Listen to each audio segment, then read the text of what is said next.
All right. Well, it gets a little spotty, I'm going to be honest. This point in the tour, Las Vegas, I'm with my parents, first of all. My first time to Las Vegas, I'm with my parents.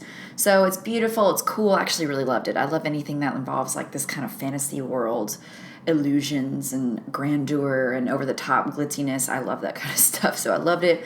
I will definitely want to be returning. Didn't get paid for that gig. In fact, I didn't get paid for a lot of the gigs in this tour. This was the most testing, biggest, just the most obstacles in this tour. Not only was I gone for 2 months, which is the longest I've ever been gone, I found out several personal business issues, people that were ripping me off that I had trusted, ended up having to sue.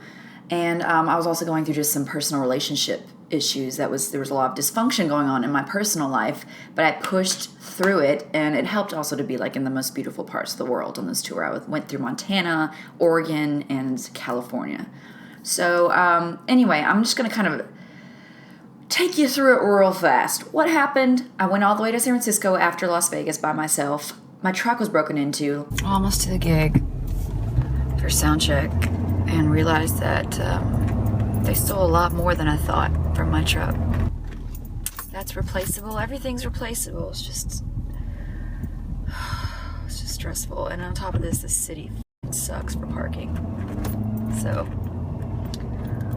the destination is on your left. No guitars were stolen, no amps. I ended up taking pictures of everything, of course, to document and make sure this does not happen again. In case it is stolen, we can track that down. You know what I'm saying? But then what happened that night, ended up having the most successful show of the entire tour. Unreal. Got standing ovation, 2 encores, the room was packed.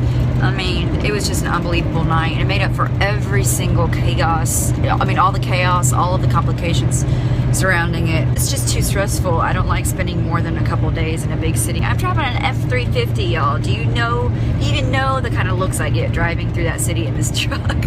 Anyway, onward. This is when I start vlogging and documenting a lot more once I get out of California, out of the madness of the city, and I get to the beautiful wilderness of Oregon. So, roll tape. It's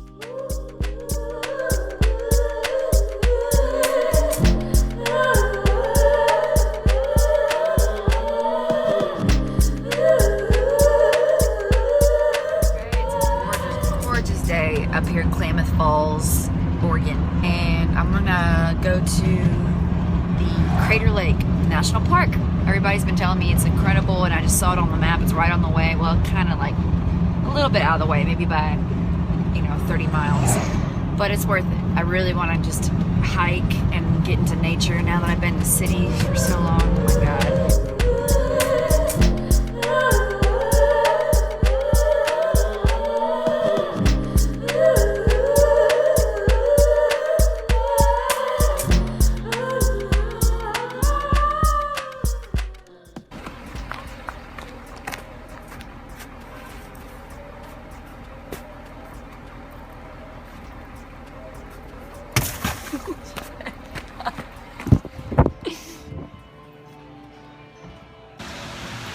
Alright, y'all, backstage, rocking it here in Bend, Oregon.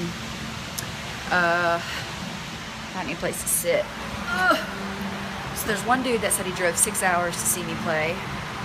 Pretty awesome. Another guy drove about 40 minutes to see me play. And another one said he's been listening to me since like 2010. He like plays my music on his fishing trips. So this is already a good sign. I'm really excited. Ben's pretty awesome so far. Alright, set break. I'm about to go back up, but ended up getting a hotel room an hour north because everything in town's booked up. It's tourist season, so after I load up all my gear, I'm gonna drive an hour through the night. It's alright. I'm out wired after I get off stage anyway, but I'm not drinking. So it goes with the tumbling. Okay. It's on. I'm out of here. So long, Bend, Oregon. It was a great show. It really was. There weren't, that many people there, but the people that were there, like always, they bought up a lot of merch, and they listened, and it was, I felt good about it. I'm just ready to get the hell out of here because I got an hour drive. Well, a little less than an hour. It's not that bad. Anyway, mama wired and ready to get on the road. Let's do this.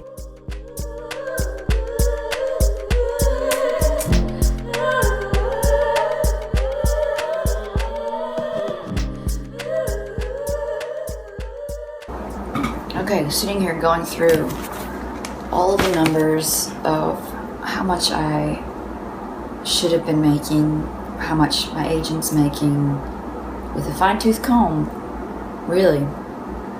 And it's a little startling and unsettling to just see how much money he owes me. Same feeling as when my truck was broken into. I feel violated.